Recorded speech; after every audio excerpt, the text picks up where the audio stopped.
নমরুদের অগ্নি কুণ্ড হতে মুক্তি পান, ওই দিনটা ছিল 10ই মুহররম।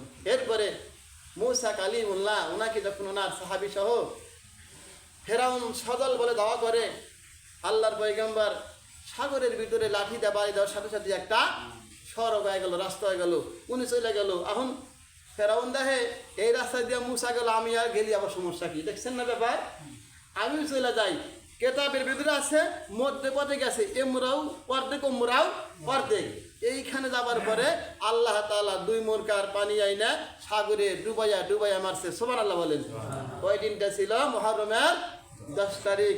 তাহলে এতগুলো ঘটনা দ্বারাই বোঝা যায় যে এই মাসের 10 তারিখের কত গুরুত্ব, কত ফজিলত, কত আমল।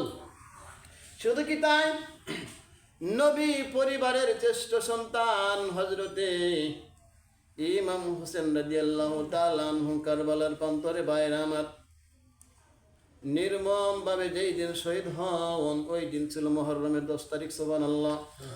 কিতাবের ভিতরে আছে হযরতে হুসাইনের জীবনী খুলে দেখুন,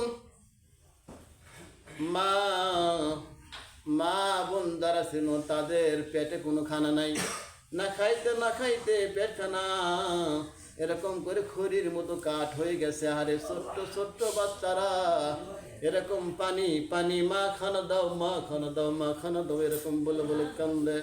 মা না খাইতে মার কলিজা শুকাইয়া কাঠ হয়ে গেছে, তাদের অন্তরে কোনো খানা নাই। সন্তানেরা না খাইতে মায়ের স্তনের ভিতরে কোনো দুধ নাই, কিছুই নাই, খাইবো আর কি।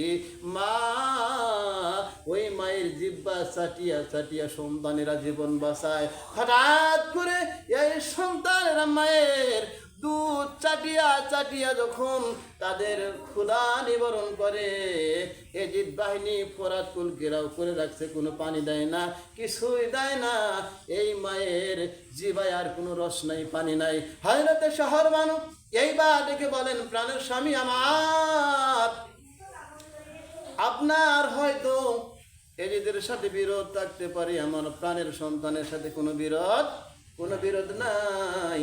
আমার সন্তানটাকে একটু পানি নিয়ে এসেন। আল্লাহর পয়গম্বরের নবী তার কলেজার টুকরা সন্তানকে যখন কোলের ভিতরে নিয়ে এইবার ডেকে বলতেছে, ও সীমার বাহিনী, তোমার সাথে আমার বিরোধ থাকতে পারে, আমার কলিজার টুকরা সন্তানের সাথে আমার কোনো বিরোধ নাই, এই সন্তানের দিকে একটু তাকাইয়া পানি দাও।